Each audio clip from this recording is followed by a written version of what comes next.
नमस्कार दोस्तों, मैं मनीष कुमार भोज आप सभी का अपने YouTube चैनल पहाड़ एजुकेशन में हार्दिक स्वागत करता हूं। दोस्तों, आशा करता हूं कि आप सभी लोग स्वस्थ होंगे, साथ ही आपकी जो एलटी की जो प्रिपरेशन चल रही है वो बहुत शानदार तरीके से आप लोग कर रहे होंगे। तो दोस्तों, आज इसी कड़ी में मैं आप लोगों के सामने बेसिकली सहायक अध्यापक एलटी भर्ती परीक्षा के अंतर्गत जो ड्राइंग सब्जेक्ट के जितने भी अभ्यर्थी हैं उन अभ्यर्थियों के लिए आज का ये वीडियो रहने वाला है अत्यंत महत्वपूर्ण। कई बच्चों ने मेरे से बार बार ये क्वेश्चन किया था कि सर एलटी भर्ती के अंतर्गत जो ड्राइंग सब्जेक्ट के अंतर्गत कुल कितने आवेदन किए गए हैं और साथ ही कैटेगरी वाइज कितने फॉर्म भरे गए हैं। तो आज मैं आपके सामने ये सारी चीजें आपके सामने रखूंगा। इससे पूर्व ये वीडियो शुरू करने से पूर्व चंद लाइनें मैं आपके सामने रखना चाहूंगा। मंजिलें उन्हें को ही मिलती है जिनके सपनों में जान होती है, पंखों से कुछ नहीं होता है, हौसलों में क्या होती है, उड़ान होती है। तो आइए शुरुआत करते हैं आज का टॉपिक। देखिए दोस्तों, जैसे कि आप सभी लोग पूछ रहे थे कि उत्तराखंड, ठीक है, उत्तराखंड सहायक अध्यापक एलटी भर्ती परीक्षा, ठीक है, एलटी भर्ती अगर हम परीक्षा की अगर बात करें 2024, ठीक है, इसके अंतर्गत अगर हम बात करें कुल आवेदनों की अगर संख्या बात करें, दोनों की संख्या जो आपकी किस्म किया गया एलटी भर्ती परीक्षा के अंतर्गत जिन बच्चों ने आवेदन किया गया है, ओवरऑल मैं बता रहा हूँ यहाँ पर 51,500 कितने हैं आपके 57 बच्चों ने क्या किया आवेदन किया गया है। टोटल भर्ती परीक्षा का मैं बात कर रहा हूँ कि इतने जो बच्चे हैं इन बच्चों ने वर्तमान समय में क्या किया है, ये बच्चों ने फॉर्म फिलअप किया हुआ है, ठीक है। अब इसमें बात करेंगे जो विषय है जिसपे हम चर्चा कर रहे हैं, ये जो विषय है कला विषय। कला विषय के अंतर्गत तमाम अभ्यर्थियों ने मेरे से बार बार क्वेश्चन किया था कि सर ये बता दीजिए कि एलटी भर्ती परीक्षा के अंतर्गत कितने आवेदन किए गए हैं। तो दोस्तों, मैं आपको बता दूं, अन्य विषयों की तुलना में जो ड्राइंग सब्जेक्ट में जो आवेदन किए गए हैं वो बहुत ही कम आवेदन इसमें हुए हैं। तो यहाँ पर अगर हम देखें 2000, यहाँ पर अभी मैं लिख देता हूँ वर्ष 2020 की तुलना में देखें तो इसका 50% इस समय कम हो गई है। क्या 50% ही आपकी क्या है, आपकी फॉर्म फिलअप हुए हैं। जो वर्ष 2020 में जो आवेदन किए गए थे कुल अगर मैं कहूँ तो ये आपके थे कि 4200 के आसपास क्या थे, ये आवेदनों की क्या थी, आवेदनों की संख्या थी, ठीक है। 2020 में अगर हम कहें इसमें नॉन बीएड वालों को मिलाकर यहाँ पर 4200 आवेदन यहाँ पर किए गए। अब हम बात करते हैं वर्ष 2024 की बात करते हैं। तो इस बार कितने आवेदन किए गए हैं टोटल अगर बात करूं, जो आवेदन किए गए हैं दोस्तों, ये जो आवेदन किए गए हैं ये किए गए हैं आपके 2314 कुल आवेदन किए गए हैं, ठीक है। कुल आवेदन किस में किए गए हैं, आवेदन ये आपके कला विषय के अंतर्गत ये आवेदन हुए हैं। तो ये लेके कि अन्य सब्जेक्टों की अगर हम बात करें, देखिए अगर आप लगा लो यहाँ पे 51,000 में से अगर यहाँ पे 2300 पदों का अगर मैनेज कर लीजिए तो देख लीजिए फिर भी कितने फॉर्म अन्य सब्जेक्टों में भरे गए हैं। तो आपको ये बता दूं, अन्य सब्जेक्टों में जो फॉर्म भरे गए हैं 8,000, 9,000, 6,000, 7,000 ये फॉर्म इस प्रकार से फिलअप हुए हैं। और आपका अगर हम बात करें जो ये ड्राइंग सब्जेक्ट के अंदर अगर बेसिकली अगर हम बात करें तो ड्राइंग सब्जेक्ट में उतने फॉर्म नहीं भरे गए हैं जितने की भरे जाने चाहिए, क्योंकि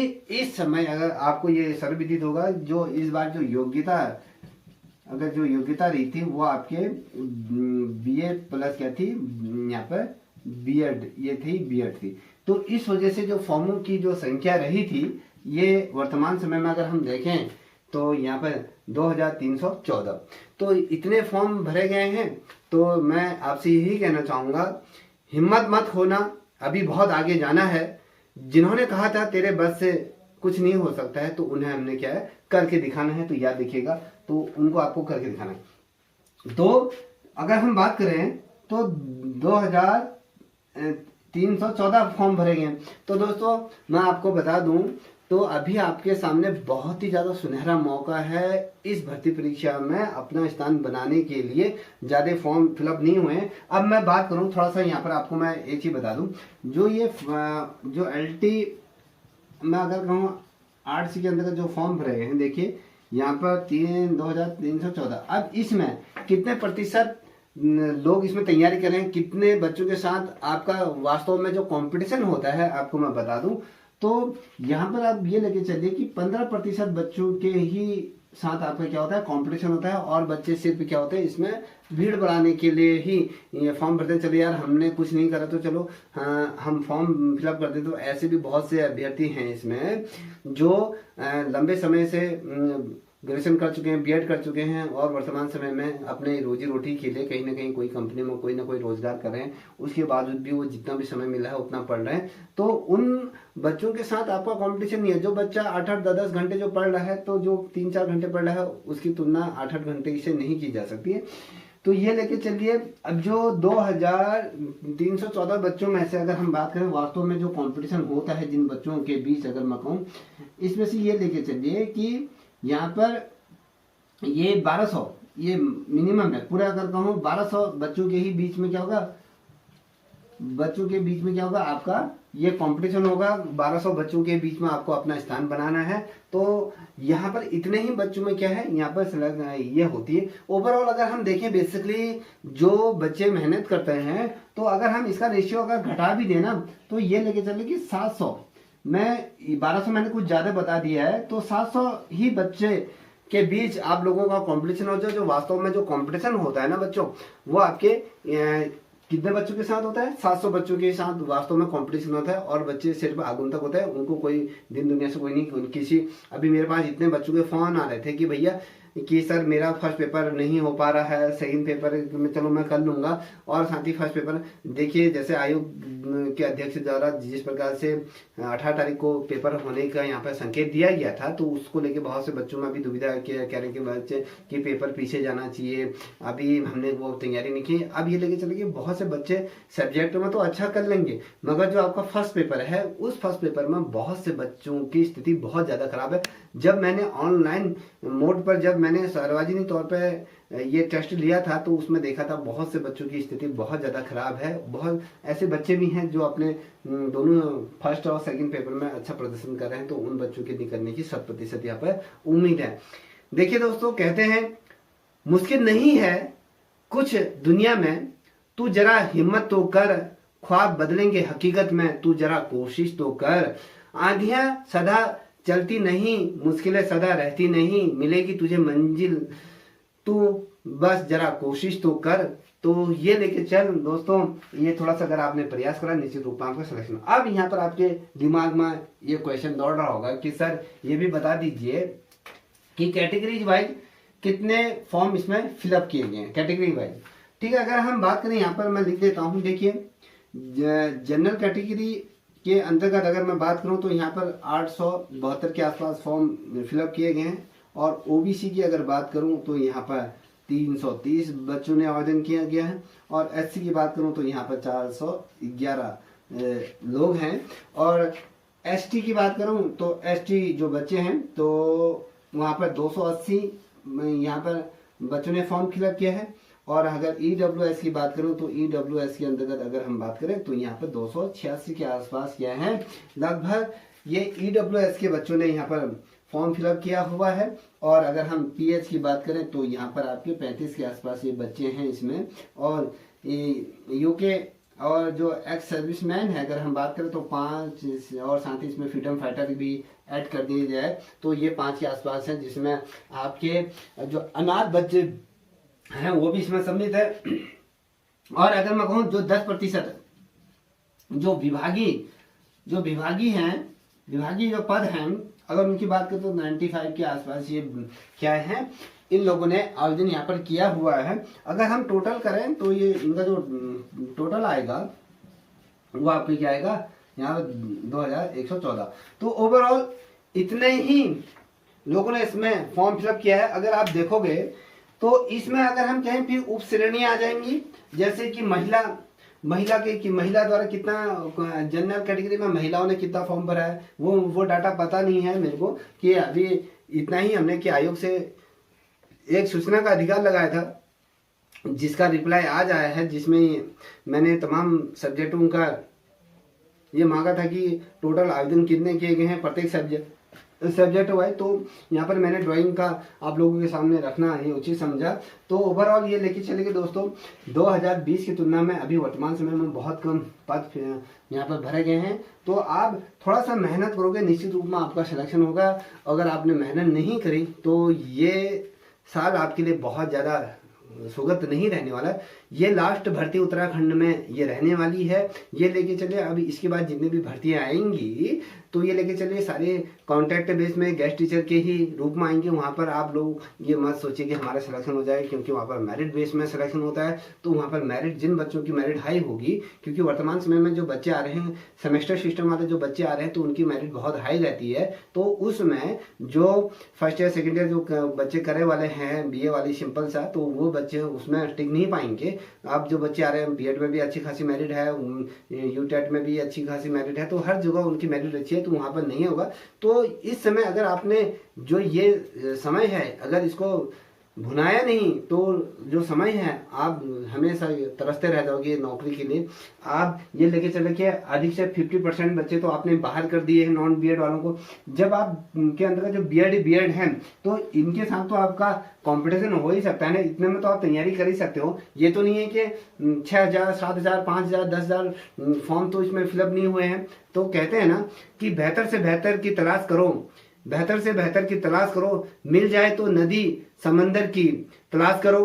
टूट जाता है शीशा पत्थर की चोट से, टूट जाता है शीशा पत्थर की चोट से, टूट जाए पत्थर ऐसा शीशे की तलाश करो। तो दोस्तों इस तरीके से मेहनत करो, अभी कुछ नहीं बिगड़ा। मैं आपको बता देता हूं, आप जो फोकस रखो, ये देखिए जो प्रथम पेपर है सिलेक्शन की मैं बात कर रहा हूं, और ये जो द्वितीय पेपर है, ठीक है, आपका जो विषय है, ठीक है, ये विषय और साथ ही आपको मैंने ये बता दिया। अगर आप ओवरऑल मैं कहूं कि अगर आप बेसिकली ये लेके चले कि अगर 35 नंबर भी आप फर्स्ट पेपर में लेके आ गए, ओवरऑल 35 नंबर, और यहाँ पर आप अगर 40 नंबर अपने सब्जेक्ट है ओवरऑल मैं आपको बता दूं, जो ड्राइंग का जो सिलेबस रहेगा, जो उसका पेपर रहेगा वो एवरेज रहेगा, वो ज्यादा टफ पेपर आपका नहीं पूछा जाएगा। और ये इस बार आपका जो पेपर रहेगा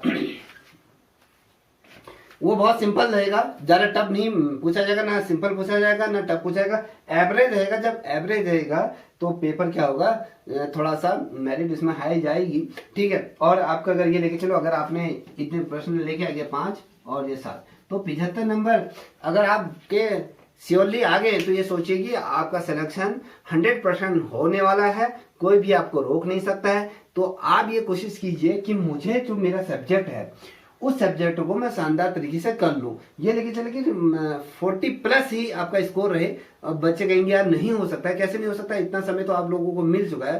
तो ड्राइंग में ज़्यादा सिलेबस है भी नहीं, ज़्यादा टफ वो है भी नहीं, क्योंकि अन्य अगर मैं SST की बात करूँ, SST की अपेक्षा तो तुम निम्न हो, कहीं पर ही आपका सब्जेक्ट उस SST के जो बच्चे जो तैयारी कर रहे हैं उनके सामने आपका सब्जेक्ट है एक शून्य मात्रा है, वो वहीं पर कहीं पर ही वो एडजस्ट करता ही नहीं, क्योंकि वहाँ पर उनको 4 सब्जेक्ट तो पढ़ने हैं। साथ ही आपको अगर बात करूँ जो CDP का पोर्शन है, उत्तराखंड है, भारत है, वो तमाम चीज़ें पढ़नी पड़ती हैं। सिर्फ आपको तो सिर्फ कुछ ही पतली सी कुछ ही टॉपिक्स हैं, और एक जो ड्राइंग का सिलेबस बहुत शानदार रहता है, उतना ज़्यादा टफ भी नहीं रहता। तो ये लेके चले कि इसमें बच्चे जो अनुमान जो बच्चे इसमें वो अपना प्रदर्शन करेंगे, मुझे लगता है कि 46 से 48 के बीच बच्चे इसमें नंबर लाने की क्षमता रखते हैं। ऐसे बहुत से बच्चे हैं जो मेरे से जुड़े हुए हैं, तो ये क्षमता वो बच्चे रखते हैं, ऐसी चीजें उनको याद है।